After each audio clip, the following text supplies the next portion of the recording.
Iniutos ni Pangulong Bongbong Marcos ang pagsasailalim sa lifestyle check para sa lahat ng opisyal ng gobyerno sa gitna ng issue sa maanumalyo umanong flood control projects. Ang una raw na isasalang mga taga-Department of Public Works and Highways. Balita hatid ni Ivan Mayrina. Mula ng ilunsad ng sumbong sa Pangulo website, mahigit 7,000 report nang natanggap ayon sa Malacanang.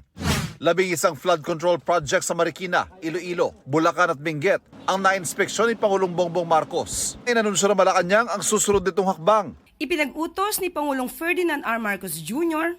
ang pagkakaroon ng lifestyle check sa lahat ng mga opisyal sa gitna ng investigasyon patungkol sa maanumalyang flood control projects. Sa lifestyle check, pwedeng silipin ang Statement of Assets, Liabilities and Net Worth ng SALN ng opisyal, gayon din ang kanyang ari-arian at travel history. Titignan kung tugmaba ang kanyang yaman sa idineklara sa SALN o kung may bigla siyang pagyaman habang nasa posisyon.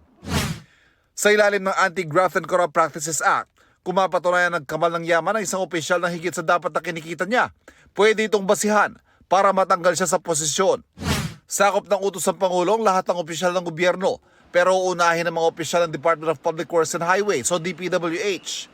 Wala pang bagong pahayag si DPWH Secretary Manuel Bonoan, pero dati na niyang sinabing siya mismo ang mangunguna para matukoy at mapanagot ang mga kawani ng DPWH na sangkot sa katiwalian sa mga proyekto kontra baha. Hindi rin daw siya nakinabang sa anumang katiwalian. Nangako naman makikipagtulungan sa lifestyle check ang mga kalihim ng budget, transportation at information and communications technology departments, gayon din ang pinuno ng MMDA. Mga ahensya mismo ang inaasahang magsasagawa ng lifestyle check, pero nariyan din na iba pang ahensya tulad ng Ombudsman at ang BIR. Itinanggi ng palasyo na palabas lang iniutos na investigasyon.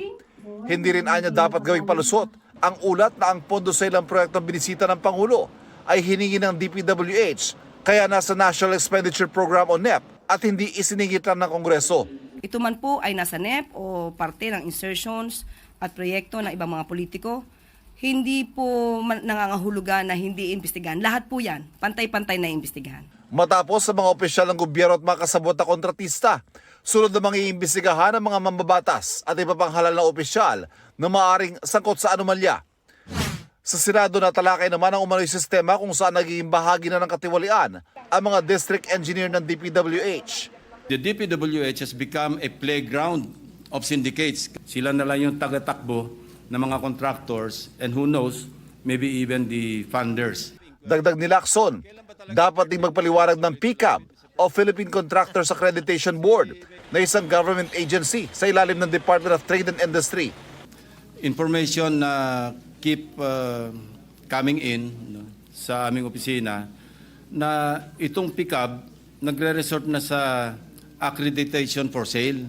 No? May mga ganyang reports and I've talked to some contractors, private contractors, na they had this experience of being offered accreditation by PCAB na sila na yung bahala sa bank certificate and other requirements. Sinisikap pa ng GMA Integrated News sa makuha ang panig ng PCAB. Ivan Mayrina nagbabalita para sa GMA Integrated News.